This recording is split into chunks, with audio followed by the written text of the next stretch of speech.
Hello everyone, আসসালামু আলাইকুম। সবাইকে স্বাগতম রান্নাঘর শারমিন আক্তার কিচেনে। সবাই কেমন আছেন? আলহামদুলিল্লাহ ভালো আছি। আশা করি আপনারাও সবাই ভালো আছেন। আমি আজকে আপনাদের সামনে হাজির হয়েছি পেঁপে মাখা নিয়ে। এই পেঁপে মাখা কার কার পছন্দ অবশ্যই ভিডিওতে কমেন্ট করে জানাবেন। আসলে সত্যি যদি নিজে একবার খেয়ে ট্রাই করতেন অবশ্যই বুঝতে পারতেন যে এই পেঁপে মাখাটা কতটা টেস্ট ছিল। সত্যি যারা খেয়েছে খুবই ভালো রিভিউ দিয়েছে। যারা পেঁপে খান না, আমি বলবো একবার এইভাবে পেঁপে মাখা খেয়ে দেখেন, কত অসাম হয়েছিল। আমি সম্পূর্ণ পেঁপেটাকে আগে ধুয়ে পরিষ্কার করে আপনার সালাতের মেশিনে আমি ওটাকে ঘষে এরকম করে নিয়েছি।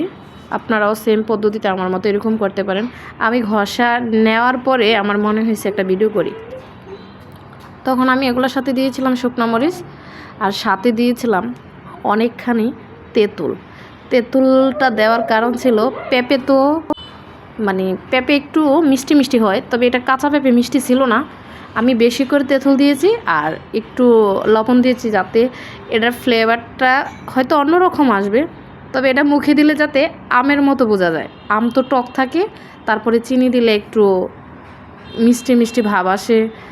তো সেম আমি অনেকগুলা তেঁতুল দিয়েছি, আসলে অনেকগুলা তেঁতুল দিয়েছি এই জায়গায় দিয়ে তারপরে ভালো করে মাখাইয়া আমি সম্পূর্ণ মাখানিটা হাতেই কমপ্লিট করে নিয়েছি। দেখেন আপনারা কি অসাম হয়েছে। কার কার জিহ্বার মধ্যে পানি চলে এসেছে কমেন্ট করে জানাবেন। সত্যি আমি মনে হয়েছে যে আবার যদি আরেকবার ট্রাই করতে পারতাম খেয়ে, তাহলে আরও ভালো লাগতো।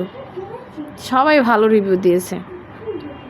এটাকে সেম আমরা আম যেভাবে মিশিংয়ের মধ্যে ওই ঘষলে যেমন হয়, সেম আম মাখার মতো হয়ে গেছে। এটা বোঝারই কোনো উপায় ছিল না যে এটা পেঁপে মাখা না আম মাখা। আমি একজনকে দিয়েছিলাম, বুঝছেন, তো ও খেয়ে বলতেছে এটা কি পেঁপে মাখা না আম মাখা আমি বুঝতে পারতাছি না। তবে অসাধারণ ছিল। একটু মনে হয়েছে আমার কাছে ঝাল কম হয়েছে, তেঁতুলটা একটু কম হয়েছে। আমি আবার তেঁতুল ঝাল আবার দিয়ে নিয়েছি।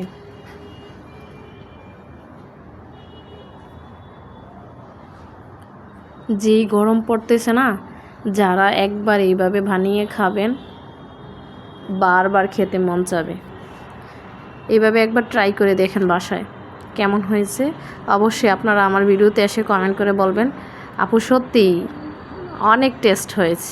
এই যে দেখেন কি লোভনীয় হয়েছে, দেখছেন। যদি আমার ভিডিওটা ভালো লাগে ভিডিওতে লাইক কমেন্ট শেয়ার করবেন। আল্লাহ হাফেজ।